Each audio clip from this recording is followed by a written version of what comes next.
On a misty evening in late autumn, four college friends, Alex, Kate, John, and Emily, decided to spend the weekend in an old abandoned house on a cliff overlooking the sea. The house had been empty for many years, and there were rumors that it was haunted, but the group was excited for the adventure. As they approached the house, they noticed that the windows were boarded up and the front door was locked. Undeterred, Alex suggested they try the back door, which was slightly ajar. The group cautiously entered the house, and as they did, they were hit by a musty odor that filled the air. The house was dark, and the only source of light came from the moon peeking through the boarded-up windows.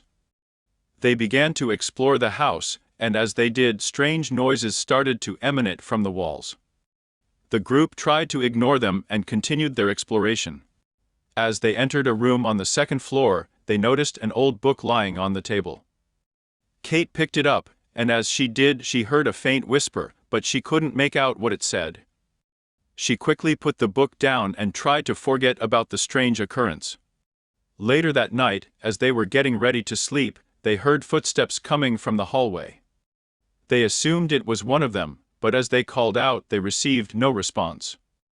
The footsteps continued, and as they did, they became louder and more pronounced. Suddenly, the room began to shake, and the group screamed in terror.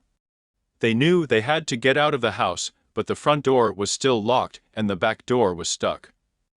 They tried to break the windows, but they were too thick. As they were trying to find a way out, they noticed a shadowy figure moving towards them.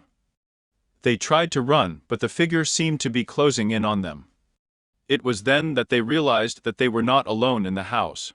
The group was never seen again, and the house on the cliff remained abandoned, and the locals avoided it at all costs.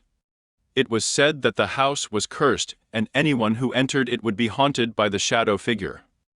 Some say that on a misty evening in late autumn, you can still hear the screams of the four college friends echoing through the house.